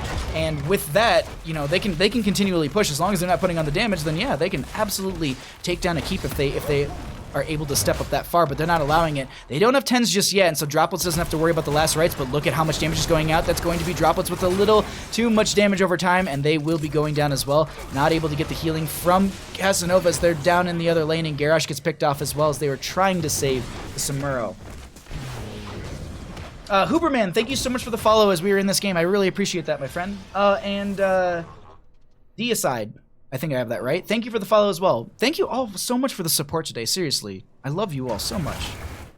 All right, we have 9.5 to 8. We're about to see our talents in just a second, get an idea of what those 7s look like, as well as we're going to be rolling into our 10s in just a bit for Looking for Work. OSD is about, like 3/4 of a level behind. Maybe a little bit, maybe like 7/8. However you want to do your fractions. 29, 30 seconds. Bottom lane is gonna this is dumb. That's so dumb. 10 Talenteer is gonna be here. We actually have, Decimate Garrosh stepping forward. That's gonna be all 3 stacks used on Elhaim right there, and they're just spinning to win. No Warlords challenges. They're just gonna keep using this.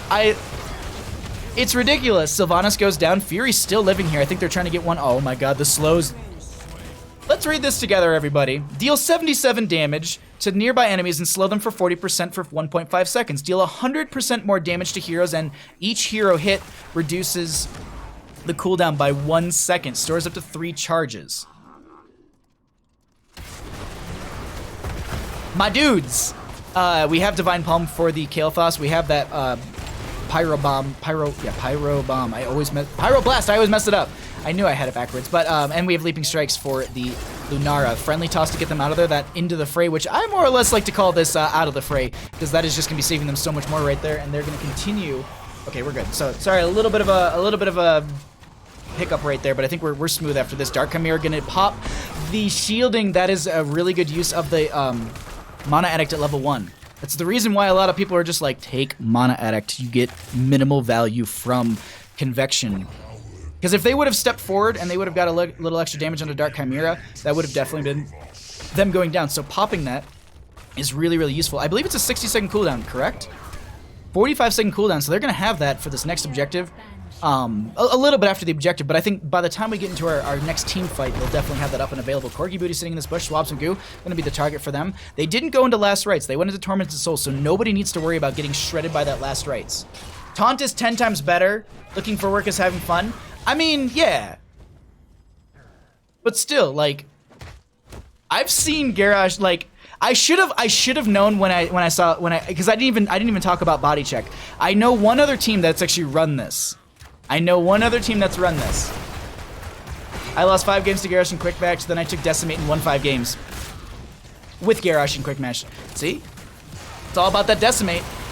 Indomitable is going to be used right there. Gravity Lapse connecting onto 1. We are going to be having Enigmatic with a lot of damage. They actually get just out of range for that Pyroblast, so I believe it's on a 10-second cooldown right there. You can see 5 seconds left on that one. Enigmatic very low here, and Swabs Magoo is, I think, thinking about trying to step forward onto them. We can see right now Casanova's vision, and, you know, they don't really know where the enemy team is outside of Corgi Booty up on this point. They see Shot and friends here and there, but this is Dark Chimera taking a lot of damage. They don't have their... Oh my god, the Divine Palm just in time. Elhaim is going to be going down. Tormented Souls will be used right there. Ana is going to be going out as well as the Sylvanas. Pyroblast goes on to Corgi Booty, who's trying to make their way out. Swabs Magoo gets a lot of poison onto them and finds another kill. Shot going to be the next target as well, and they looks like they're going to be going out, and no ghost healing outside of just, I guess it's just ghost healing for Treebeard, but realistically, I would expect Treebeard to just maybe throw in a couple of these Skull Missiles to stack up that level 1. Toss goes out, and that might have been a bad idea. Decimate slows, and Mephisto gets picked off. 5 members wiped right there, and Samuro just doing Samuro things in bottom lane the entire time.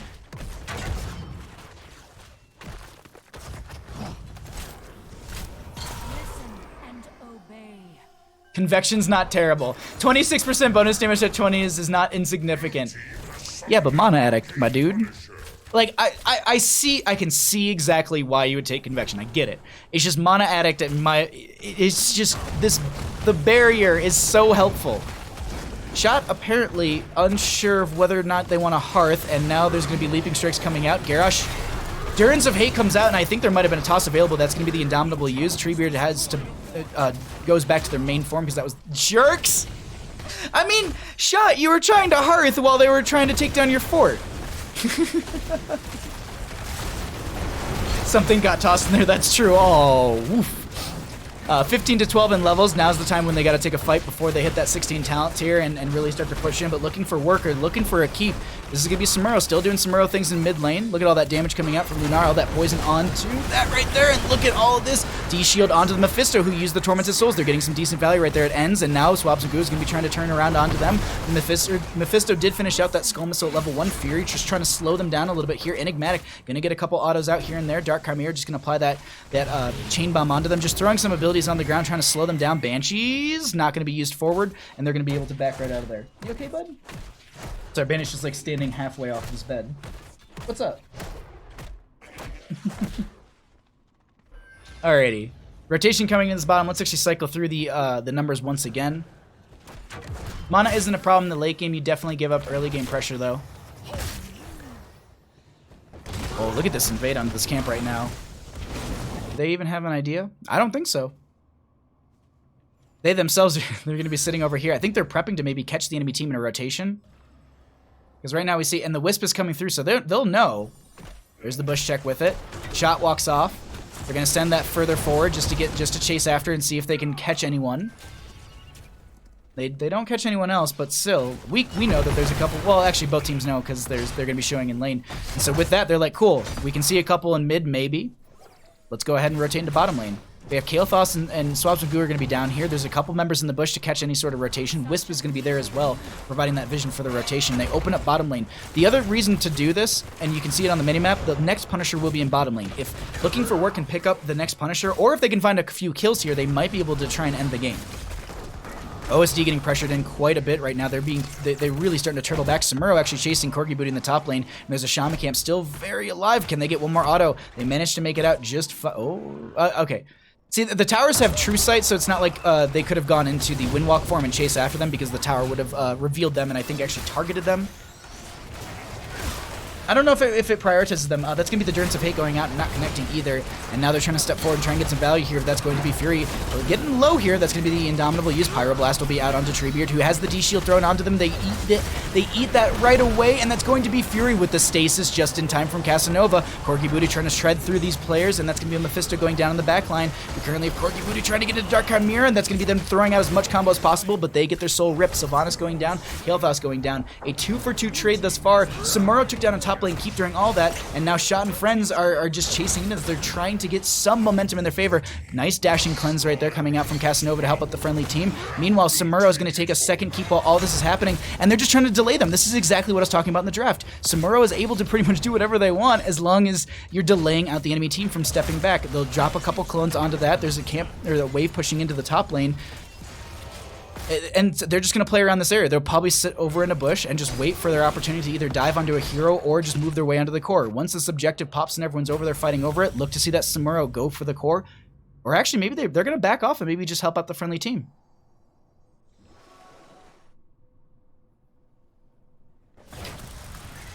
Frozen Punisher will be the, I think, third one of the game at this point. I believe we're looking at the third Punisher, toss and combo, everything being used on the shot. They've got some good healing. Also, the Biotic Nade coming out from Elhaim.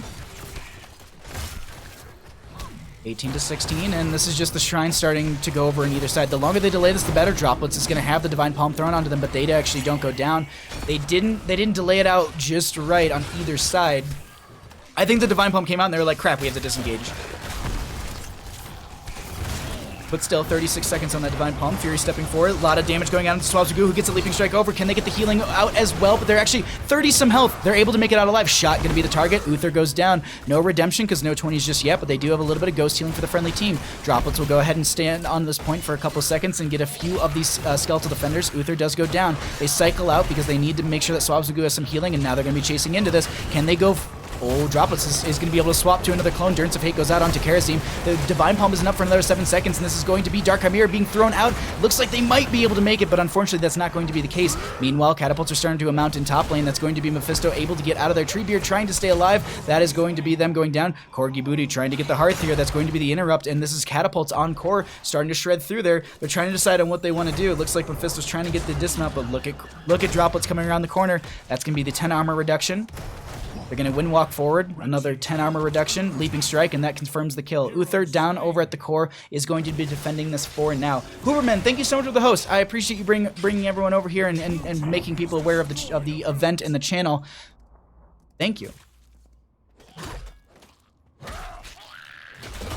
And now they back off. The enemy team will revive here, but I also like this because that means there's only 15-14 seconds for these two heroes, so they'll have their full team back for this push. Malthael will be popping up just probably as the Punisher arrives to the bottom lane keep, or maybe even by the time he gets in lane, because this is taking a little bit longer just because it's Fury and Swabs Magoo. But they're also taking their time because they want to make sure that Kael'thas and Kharazim. I wanted to say Casanova. I was like, no, Kael'thas and Kharazim need to be rotating in here. Samuro stealing away a camp in the top right of our map right now. Sylvanas is making sure top lane's being pushed out, so they know that Sylvanas is top. That's really about it. It's all the vision that they have and all the knowledge they have as well. Samuro looks like they're going to be pushing out with one of the clones as well. Let's actually get the vision right now on the side of the red team because they're going to be setting up for the defense. Swabs and Goo going to be stepping forward as well, going to be trying to just at least pressure out to the enemy team. Look at Treebeard on the right, looking for some sort of step with the Durance of Hate. That's going to be the toss, and everything going out onto the Malthael, who ends up getting the D-Shield and the Tormented Souls, trying to dive into the backline. There is the Divine Palm up and available if they go for it. It's going to be triggered onto Casanova, who doesn't actually go down in time, and so they're going to be very low there. They don't actually have that availability. They're going to get some Storm Shield to the friendly team. Ana goes down. Enigmatic will be the target. The GGs are actually going to be called by Shot right there, as 4 members are getting picked off. Shot will be chased out right here. 20 Talent Tier is on the side of Looking for Work, and it looks like Looking for Work are going to get him, is what they're saying, as they go ahead and find the Uther pick right there. And with the Punisher on the core, that is going to be game number 3 going over to Looking for Work. They take the series in a 3-0 fashion, secure themselves 3rd place in the Heroes Lounge S Division. GG, well played.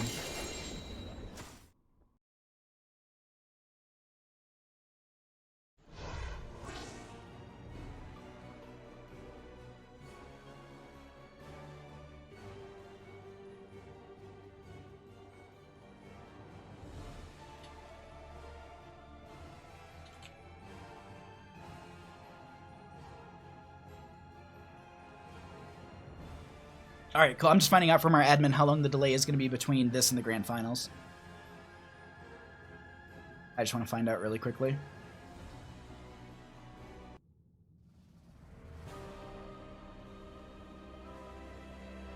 Whew. Let's see.